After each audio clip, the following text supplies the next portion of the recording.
At dahil nga wala na ngang needs si baby is bumaba kami at kasama ko nga yung kapatid ko at sumakay na nga kami ng umba kasi nga may sasakyan na. Pinunasan ko na din yung sapatos ko kasi nga may puti kasi nga maulan dito. At nakarating na nga kami ng Panabo at dumaan muna kami dito sa tita ko. Hinatid muna namin yung Bisaya na manok at hindi na nga kami nagtagal doon at pumunta agad ako ng land bank kasi nga magwi-withdraw ako ng milyones ko. Char. Hindi nga kami nagtagal doon kila tita pero dito naman kami nagtagal sa land bank kasi sobrang dami ng tao. At tapos na rin ako mag-withdraw kaya pumunta agad kami ng warehouse at bibili kami ng needs ni baby. Dumiretso muna pala kami dito sa taas kasi nga bibili ako ng jacket ni baby o terno. At nakita nga namin to dito yung mga notebook ng mga estudyante kaya nga pumili na din kami at binilhan ko na din yung kapatid ko. Diyos ko day mga sobrang mahal na ng mga gamit ng estudyante ngayon. At ayan nga, nakapili na yung kapatid ko at bumili na din siya ng ballpen niya. Isa-isa lang yung kinuha niya. Sabi ko damihan niya, pero yun lang yung kinuha niya, char. Pagkatapos dun ay pumunta na din kami dito sa mga damitan ng mga baby. Kaso nga, ang hinahanap ko ay terno na pang baby. Kaso nga, wala silang terno dito. At wala nga dito yung hinahanap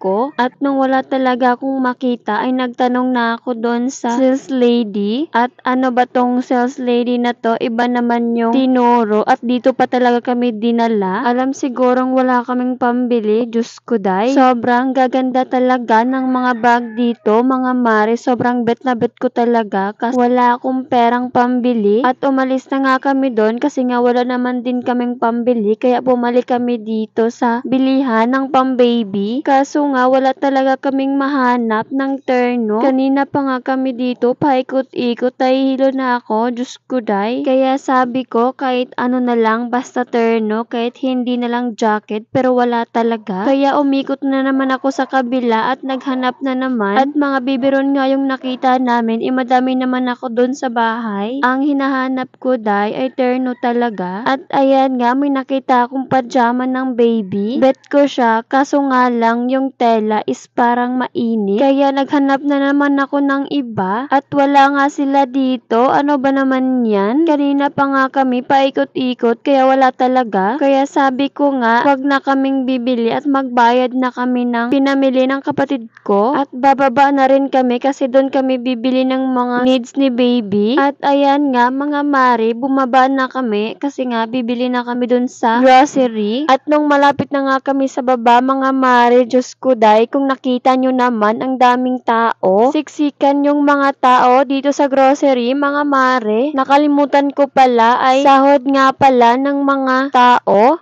Kaya hindi na rin kami nakapag-video. Kasi nga kapag mag-video ka ay parang hindi ka na nga makikita. Kasi nga padaan-daan yung mga tao at matatakpan sa camera. Kaya sabi ko nga sa susunod na lang mag-video kapag hindi masyadong madaming tao. Kaya yon lang for today's mini vlog. Don't forget to like, comment, share. Salamat sa panonood!